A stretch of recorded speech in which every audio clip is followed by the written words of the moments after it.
Hello students, welcome to Fascinating Physics. It is my first lecture on heat phenomena.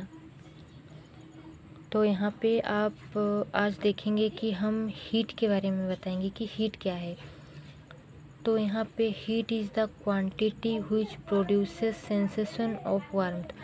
Heat एक ऐसा quantity है जो कि हम लोगों को प्रोड्यूस करता है। किसके बारे में कहता है? सेंसेशन ऑफ वार्मथ के बारे में। क्या है? Sensation of warmth. इसका मतलब होता है कि जैसे आपका बॉडी है और जब बाहर धूप में रहता है तो उसको क्या लगता है? ऐसे लगता है कि उसको गर्मी लग रहा है। वार्मथ मतलब गर्मी लग रहा है। क्यों लग रहा है? क्योंकि उसका जो त्वचा है, उसका जो स्किन है वो क्या फील करता है? हॉट फील करता है। तो यही है आपका हीट। इसी को हीट कहते हैं। हीट एक क्या है? एक अनुभव करने वाली चीज़ है जो कि आपका मतलब अब बताइए, जो कि सॉलिड भी फील करता है, लिक्विड भी फील करता है और गैस भी फील करता है। ओके, ये ऐसा एक हीट एक ऐसा प्रॉपर्टी है, एक ऐसा हीट को आप क्वांटिटी भी कह सकते हैं। ठीक है, तो अब इधर कुछ फैक्ट है जो कि ऑब्जर्व किया जाता है हीट के साथ। कौन सा फैक्ट ऑब्जर्व किया जाता है हीट के साथ? पहला है कि the weight of a body remains same whether it is heated और कूल्ड। मान लीजिए कोई भी बॉडी को आप हीट कर रहे हैं तो इतना ध्यान दीजिए कि हीट करने के द्वारा ज़रूर अगर आप कोई सॉलिड बॉडी को हीट करेंगे तो वो क्या होगा? लिक्विड में कन्वर्ट होगा। जैसे कि आप आइस को अगर हीट करेंगे तो वो कन्वर्ट होगा आपका वाटर में। लेकिन यहाँ पर उसका वेट में कोई चेंज नहीं आएगा। ये ध्यान दीजिएगा कि अब एक फेज से दूसरे फेज में जा रहा है तो इसका मतलब उसका वेट चेंज नहीं होगा। पहला बात आप ये ध्यान दीजिएगा, हीट देने पर कोई भी बॉडी का जो वेट है वो चेंज नहीं होता है। दूसरा बात क्या है? हीट फ्लो करता है from higher to lower temperature. मान लीजिए कोई बॉडी है, उसका टेम्परेचर बहुत हाई है और इधर एक बॉडी है, उसका टेम्परेचर जो है लो है, तो ऑलवेज जो हीट है वो फ्लो करेगा हायर टेम्परेचर से लोअर टेम्परेचर की तरफ। ओके, अब देखिए एप्लीकेशंस ऑफ थर्मल एक्सपांसन। अब हम लोग देखेंगे किसके बारे में देखेंगे? एप्लीकेशंस ऑफ थर्मल एक्सपांसन के बारे में हम लोग देखेंगे। थर्मल एक्सपांसन क्या है पहले हम लोग जानेंगे कि थर्मल एक्सपांसन क्या होता है। तो थर्मल एक्सपांसन में आपका जैसे कोई भी बॉडी है, उस बॉडी को अगर हम लोग हीट करेंगे तो वो एक्सपांड करता है। एक्सपांड मतलब वो अगर उसका एरिया वो इतने एरिया में है तो वो फैलकर इतने एरिया में हो जाएगा। अगर वो सॉलिड है तो लिक्विड हो जाएगा, लिक्विड है तो गैस हो जाएगा। मतलब उसका जो एरिया है, उसका जो डिस्ट्रीब्यूशन ऑफ एटम्स का जो एरिया है वो ज़रूर इंक्रीज करेगा। इतना ध्यान दीजिए, तो इंक्रीज करेगा मतलब एक्सपांड हो रहा है, बढ़ रहा है। उसका जो एरिया है वो बढ़ रहा है, उसका जो वॉल्यूम है वो बढ़ रहा है। बढ़ने की वजह से, एक्सपांसन होने की वजह से वो बढ़ रहा है। तो ये कब होता है? जब हम लोग कोई बॉडी को हीट करते हैं तभी नहीं होता है थर्मल एक्सपांसन। तो अब देखिए एप्लीकेशन मतलब डेली बहुत सारा एप्लीकेशन है जो कि थर्मल एक्सपांसन से जुड़ा हुआ है। नॉर्मली आप लोग देखे होंगे कि रेलवे स्टेशंस में रेलवे ट्रैक जो रहता है, रेलवे ट्रैक में जो आपका रेल लाइन्स रहता है, रेल लाइन रहता है ना, ऐसे इस तरीके से एक रेल लाइन है और इधर एक रेल लाइन है। ठीक है, और यहाँ पर ऐसे दिया रहता है पटरी। तो यहाँ पर भी एक है, यहाँ पर भी एक है। तो ये दोनों रेल लाइन एक लाइन है, एक लाइन है। इन दोनों लाइन को कनेक्ट करता है एक छोटा सा गैप रहता है और यहाँ पर एक नट बोल्ट के द्वारा टाइट किया रहता है ये दोनों गैप, क्योंकि जुड़ेगा, वैसे जुड़ेगा नहीं तो फिर तो इधर उधर हो जाएगा। इन लोगों को जॉइंट किया रहता है यहाँ पर नट बोल्टों द्वारा, लेकिन एक गैप दिया रहता है, एक लोहे का रहता है ना। लेकिन जब हम लोग समर में, गर्मियों के दिन में क्या होता है कि जब हम लोग हीट देते हैं तो ये क्या करता है? एक्सपांड करता है। ये इधर थोड़ा आ जाता है, ये इधर थोड़ा आ जाता है। तो ये जो जगह है ना वो क्या हो जाता है? हल्का फुल्का थोड़ा बचा रहता है, नहीं तो पूरा फिल हो जाता है। तो इसलिए इसको किया जाता है। अगर नहीं करेंगे तो क्या होगा? क्योंकि अब इतना बड़ा रेल तो है नहीं कि एक ले सकते हैं, ऐसा है नहीं। तो दो जॉइंटिंग है, जॉइंट में अगर हम लोग पूरा क्लोज कर देंगे, इधर ये भी इंक्रीज करेगा, वो भी इंक्रीज करेगा। इंक्रीज होने की वजह से डीरेलमेंट हो सकता है, मतलब ये इधर ऊपर की तरफ इधर उधर मतलब शेप क्या हो जाएगा, इसका गड़बड़ हो सकता है। और अगर शेप गड़बड़ हुआ तो रेल लाइन जब आपका ट्रेन जब क्रॉस करेगा तो वो डीरेलमेंट हो सकता है। तो इसलिए हम लोग यहाँ पर एक गैप दिए रहते हैं। और आपका देखिए दूसरा एग्जाम्पल है, the telephone and telegraph wires get slackened in summers. Telephone और टेलीग्राफ वायर जो रहता है आपका, आजकल टेलीफोन टेलीग्राफ वायर रहता है जो कि आजकल नहीं मिलता ज़्यादा देखने को, लेकिन पहले होता था, अभी भी थोड़ा बहुत है। तो वो वायर क्या होता है, स्लैकेंड इन समर, समर में वो क्या हो जाता है, फैलता है, और जब विंटर सीजन में वो टाइट हो जाता है। वो देखिए एक्सपांड तो आप लोग पढ़ लिए कि एक्सपांसन हो रहा है हीट देने से, लेकिन कॉन्ट्रैक्शन भी होता है। जब उसको कोई बॉडी को आप कूल करोगे तो वो क्या हो जाता है, कंट्रैक्ट करता है। कंट्रैक्ट मतलब सिकुड़ जाता है, मतलब जो एरिया है वो डिक्रीज करता है, इंक्रीज नहीं करता। तो अब देखिए application view of thermal expansion. Thermal expansion के बारे में आप लोग जान गए कि थर्मल एक्सपांसन होता क्या है, लेकिन अब हम लोग एटॉमिक व्यू के बारे में देखेंगे थर्मल एक्सपांसन के द्वारा। अब देखिए आप लोग थर्मल एक्सपांसन किसका कर रहे हैं, मान लीजिए H2 गैस, हाइड्रोजन गैस हम लोगों ने एक कंटेनर में लिया हुआ है और हम लोग उसको नीचे से हीट कर रहे हैं। तो जाहिर सी बात है कि जो हाइड्रोजन गैस है उसको हीट करने पर क्या होगा, उसका जो हाइड्रोजन के बीच में जो बॉन्ड है, एक बॉन्ड तो होगा ही ना। ऐसे जैसे एक हाइड्रोजन एटम यहाँ पे है और एक हाइड्रोजन एटम यहाँ पे है, तो इन दोनों के बीच में एक डिस्टेंस है कि नहीं है, और वो डिस्टेंस है r। ये में एक एटम है और एक एटम है, दोनों मिलके एक मोलिकुल, एक बॉन्ड है, दोनों के बीच में बॉन्ड है, तो दोनों के बीच में कुछ डिस्टेंस भी होगा, तो वो डिस्टेंस आपका r है। तो यहाँ पर क्या हो रहा है कि इन दोनों एटम के बीच में एक पोटेंशियल एनर्जी भी आ रहा है। मतलब पोटेंशियल एनर्जी किसके बीच में आता है, दो एटम्स या दो मॉलिक्यूल्स, दो होना चाहिए, ठीक है, उसी के बीच में आपका पोटेंशियल एनर्जी आएगा। तो पोटेंशियल एनर्जी इसका मान लीजिए ये सिस्टम लिए और ये दोनों के बीच में जो पोटेंशियल एनर्जी है इधर रख लिए, और इधर हम लोग रख लिए r को। r मतलब इन दोनों एटम के बीच में जो डिस्टेंस है वो है r, और इसको इधर रख लिए। अब देखिए हम लोग नीचे से हीट किए तो दोनों के बीच में जो डिस्टेंस है, जाहिर सी बात है कि थोड़ा कम ज़्यादा होगा, वाइब्रेशन ये सारा चीज़ होगा। तो इसके बीच में जो डिस्टेंस है r था, वो r का वैल्यू क्या किया, वेरी किया। मान लीजिए यहाँ पर कुछ वैल्यू हम लोग दिए नहीं है, कुछ वैल्यू, मान लीजिए यहाँ पहले r यहाँ था, फिर r यहाँ था, फिर r यहाँ था, फिर r यहाँ था, लेकिन जब r 0 था, मतलब दोनों के बीच में ऐसा तो होगा नहीं कि दोनों का डिस्टेंस 0 होगा। मान लीजिए कोई वैल्यू यहाँ पर लिए, नॉर्मली यहाँ पर मान लीजिए r का वैल्यू यहाँ पर था, तो उस टाइम में एनर्जी क्या था, हाई था। एनर्जी जो पोटेंशियल एनर्जी है हाई था, मतलब जो डिस्टेंस कम था दोनों के बीच में, तो जो पोटेंशियल एनर्जी है वो देखा जा रहा है कि पूरा हाई है। मतलब पोटेंशियल एनर्जी हाई होने का मतलब वो क्या आपका स्टेबल स्टेट में है, नहीं। पोटेंशियल एनर्जी हाई होने का मतलब वो अनस्टेबल स्टेट में है। ये दोनों का जो स्टेट है वो स्टेबल नहीं है। जब पोटेंशियल एनर्जी हम लोग के ना, जब हम लोग का डिस्टेंस क्या किया, इंक्रीज किया धीरे धीरे, तो पोटेंशियल एनर्जी दोनों के बीच में है वो क्या किया, वो देखते कि हम लोग डिक्रीज करता गया, नेगेटिव वैल्यू आ गया, मतलब तो बिल्कुल डिक्रीज कर रहा है।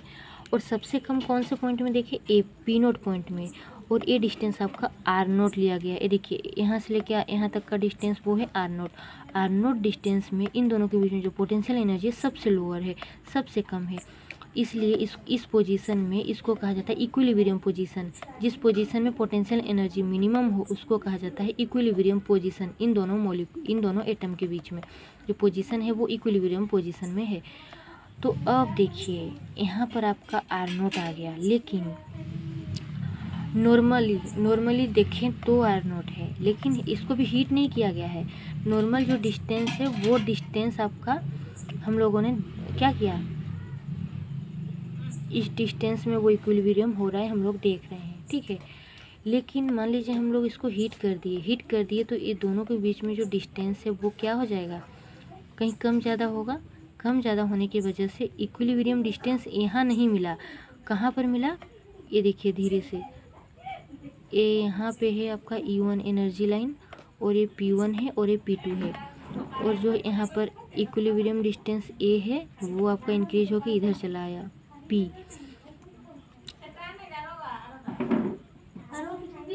तो यहाँ पर आपका इक्विलिब्रियम डिस्टेंस क्या आ गया, P आ गया।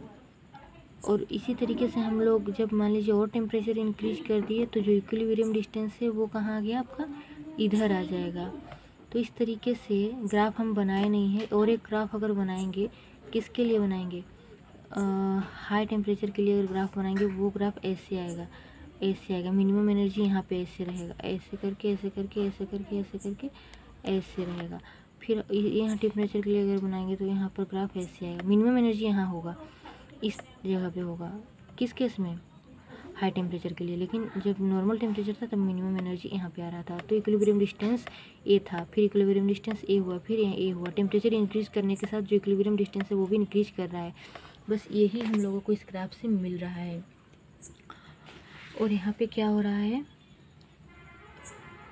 Equilibrium position between two atoms are not, यहाँ पे लिखते हैं है क्या, but the large at large temperature P naught shifted to, P naught जो शिफ्ट हो जा रहा है वो पी की तरफ शिफ्ट हो जा रहा है। E1 है energy line at higher temperature.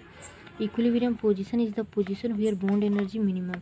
Equilibrium position का मतलब क्या है, उस पोजीशन में एनर्जी मिनिमम होना चाहिए, तभी वो पोजीशन को हम लोग इक्विलिब्रियम पोजीशन कह रहे हैं। यहाँ पे देख रहे हैं आप लोग आँख से कि एनर्जी का यहाँ पे ज़्यादा है, यहाँ पर क्या है, ज़्यादा है, फिर कम हुआ, यहाँ पर मिनिमम सबसे कम हो गया। तो इस तरीके से आप लोग ग्राफ प्लॉट कर लीजिए और लिख लीजिए।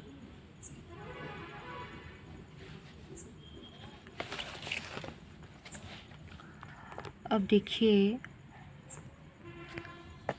वर्क और हीट के बारे में थोड़ा बताएंगे। वर्क और हीट होता क्या है, देखिए वर्क क्या होता है, कोई भी काम अगर करेंगे तो वो उसको क्या कहते हैं, वर्क कहते हैं। और हीट आप लोगों को पता है। लेकिन जो वर्क है और ये हीट है दोनों क्या है, पाथ डिपेंडेंट हैं, पाथ के ऊपर ही डिपेंड कर रहे हैं। मान लीजिए आपको इस पॉइंट से इस पॉइंट में जाना है, तो आप अगर स्ट्रेट लाइन में गए तो कम वर्क करना पड़ेगा। अगर ये वाला पाथ ले लिए, घुमाव वाला पाथ लेके चले गए तो क्या होगा, घुमाव वाला पाथ से जाएंगे तो ज़्यादा वर्क करना पड़ेगा। इसका मतलब पाथ के ऊपर जो वर्क है वो डिपेंड कर रहा है। मतलब अगर स्ट्रेट पाथ से जा रहे हैं तो कम वर्क करेंगे और इधर जाएंगे तो ज़्यादा वर्क करेंगे। मतलब एक पाथ के ऊपर डिपेंडेंट है, इसलिए इसको कहा जा रहा है पाथ डिपेंडेंट। अब हीट को देखिए कैसे है पाथ डिपेंडेंट। मान लीजिए आप लोग एक किसमें, एक कटोरी में वाटर लिए और उसको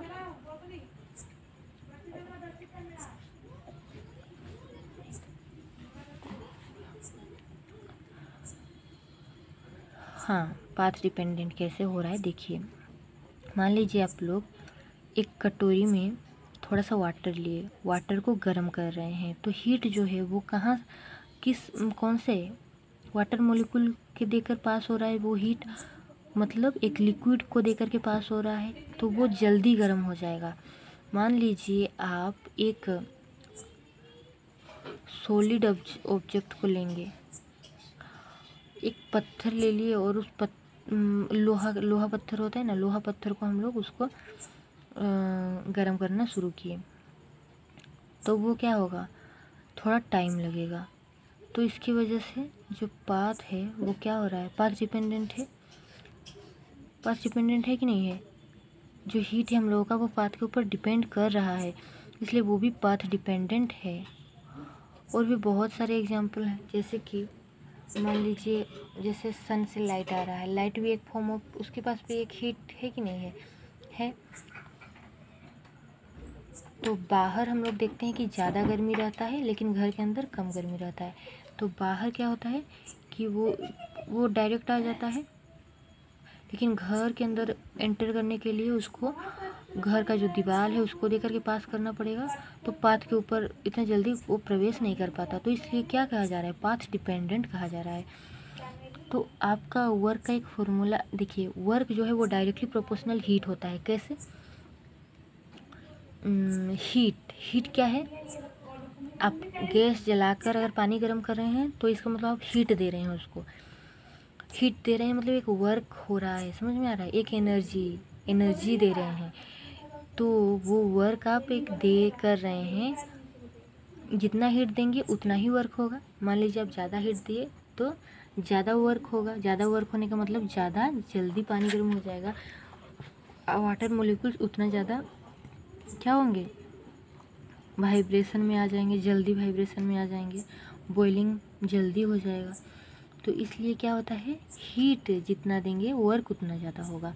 दोनों डायरेक्टली प्रोपोर्शनल हैं। इसको बढ़ाने से, हीट को बढ़ाएंगे तो वर्क भी जल्दी होगा, अगर वर्क जल्दी हो रहा है इसका मतलब हीट भी बढ़ रहा है। दोनों चीज़ एक दूसरे के साथ डायरेक्टली प्रोपोर्शनल है।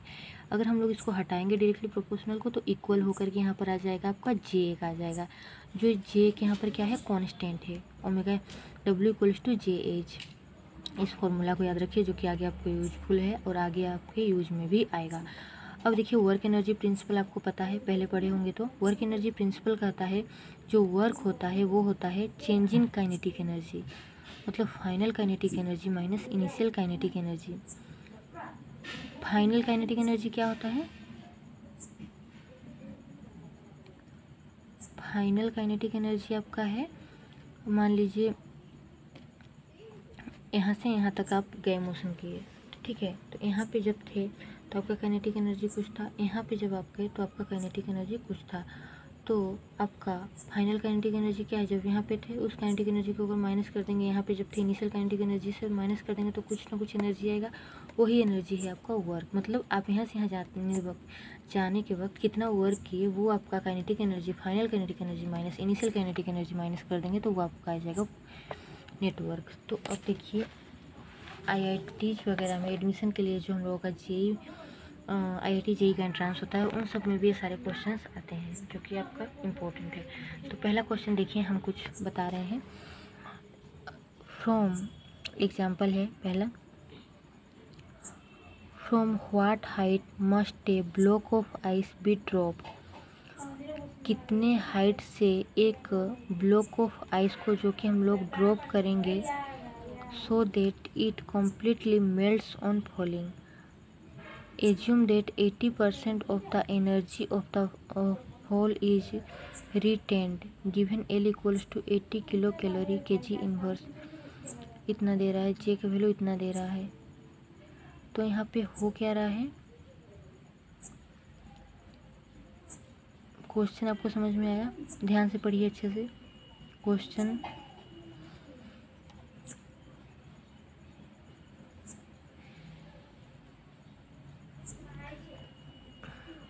समझ में आ गया, देखिए क्वेश्चन पढ़िए, उसके बाद हम आपको समझा रहे हैं क्वेश्चन में हो क्या रहा है। From what height must a block of ice be dropped, कितने हाइट से हम लोग एक आइस को ड्रॉप करवाएंगे कि वो मेल्ट हो जाएगा, गिरते गिरते गिरते वो पूरा मेल्ट हो जाएगा। एक आइस को हम लोग कितने हाइट से ड्रॉप करवाएं, इतने हाइट से ड्रॉप करवाएं कि इतने हाइट से, कि इतने हाइट से, मान लीजिए इतने हाइट से ड्रॉप करवाएं एच हाइट से, तो वो क्या हो जाएगा, कम्प्लीटली मेल्ट हो जाएगा गिरते गिरते। और क्या दे रहा है, assume that 80% of the energy of fall is retained. Assume करिए कि जो 80% एनर्जी है, कौन से एनर्जी का 80%, of the energy of fall. Energy of fall क्या है पहले जानिए, 80% of the energy of fall is retained. Energy of fall है कि इसका फॉल होने का, गिरने का जो एनर्जी है उसका 80% एनर्जी इसने गेन कर लिया, ठीक है। किस फॉर्म में गेन किया, हीट के फॉर्म में गेन किया है। तो यहाँ पे क्या हो रहा है, आइस,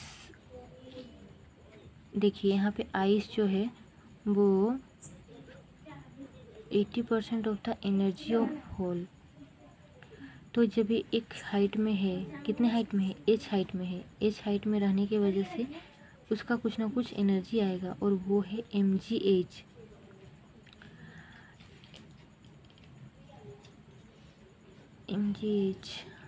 mgh आएगा कि नहीं, देखिए यहाँ पर जब वो है तो वो तो यहाँ पर क्या है, इनिशियली कांस्टेंट में था तो उसका एक पोटेंशियल एनर्जी आ रहा है, वो है mgh। लेकिन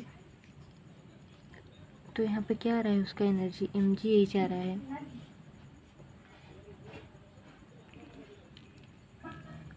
वो एनर्जी क्या है, होल करने का एनर्जी है, मतलब उसके पास जितना एनर्जी है वही तो यूज करके वो आएगा, है ना। अब आप ऊपर चले गए हैं, सीढ़ी के ऊपर ऐसे चले गए, ठीक है, यहाँ पर मान लीजिए सीढ़ी चढ़ चढ़ के ऊपर चले गए, तो आपका वहाँ पर जाके खड़े हो गए। अब नीचे आएंगे, नीचे आएंगे तो कैसे आएंगे, जो एनर्जी गेन करके गए हैं वही एनर्जी लेके तो आएंगे। गिरने का एनर्जी या फिर आने का एनर्जी भी तो वही होगा। तो इसलिए वो एज हाइट में होने पर भी उसका जो फॉल करने का जो एनर्जी है वो है आपका mgh, मतलब फॉल करने का एनर्जी mgh है। और 80% of fall of 80% of fall 80% of the energy of fall, और उसी का 80% मतलब 80/100 इंटू mgh, मतलब ये जो इतना अमाउंट ऑफ एनर्जी है वो क्या हो जाता है, वो रिटेन हो जाता है, मतलब अगेन इसमें स्टोर होकर रहता है, वो खर्च नहीं होता है। किस तरीके से रहता है, वो हीट के फॉर्म में इसको ट्रांसफ़र होता है, वो एनर्जी हीट के फॉर्म में। तो वो एनर्जी आपका आ गया work to transfer heat, work to transfer heat.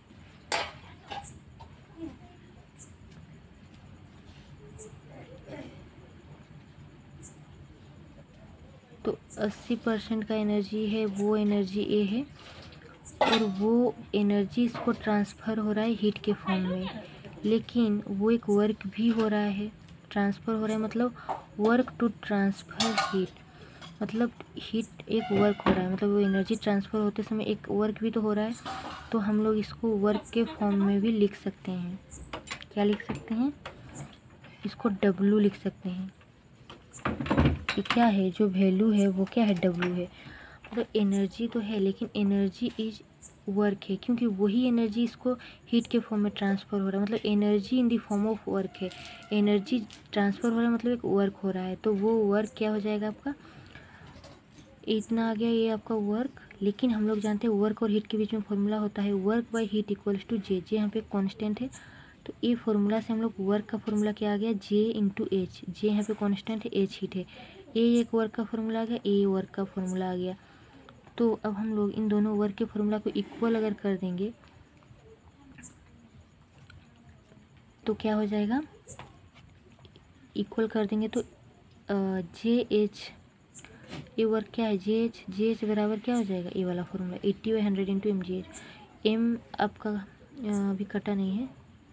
H का फॉर्मूला क्या है, एच क्या है, हीट है, कितना हीट इसको जा रहा है, मेल्ट होने के लिए कितना हीट चाहिए, बस उतना ही हीट उसको जाएगा, ठीक है। मेल्ट होने के लिए, इसको मेल्ट होने के लिए कितना हीट चाहिए, उसका लाटेंट हीट से निकलता है, उसका लाटेंट हीट इंटू उसका मास, उसका मास क्या है, एम है इस मास का, और उस इंटू उसका लाटेंट हीट इसका एल है, तो एम इंटू एल कर दिए तो वो मल्टीप्लाई कर दिए तो वो आ गया आपका एच। और यहाँ पे आपका आ गया J H equals to 80/100 into mgh। Omega equals to J, omega नहीं, डब्ल्यू ही वर्क है, जे एच के बदले हम लोग पुट कर दिए mass into latent heat. M और एम दोनों कट गया, यहाँ पर एम बटा बचा जे एल इक्वल्स टू इतना। तो हम लोग को एच चाहिए, एच का वैल्यू एच निकाले, इतना आ गया। जे का वैल्यू कॉन्स्टेंट वैल्यू जो कि गिवन दिया हुआ है, पुट किए इतना, ये वाला है जे का वैल्यू। तो जे का वैल्यू पुट के, एल का वैल्यू पुट के, लाटेंट हीट का वैल्यू भी दिया हुआ है, और यहाँ पे जी का वैल्यू भी दिया हुआ है, ए जी है आपका, ये वाला आपका जी का वैल्यू है 9.8। ये सारा चीज़ पुट किए तो आपका आ गया 42857 मीटर, हाइट आ गया आपका इतना। तो यहाँ पे आपको अगर कोई डाउट्स हो तो प्लीज़ कमेंट करके पूछ लीजिएगा, बहुत इम्पोर्टेंट क्वेश्चन है।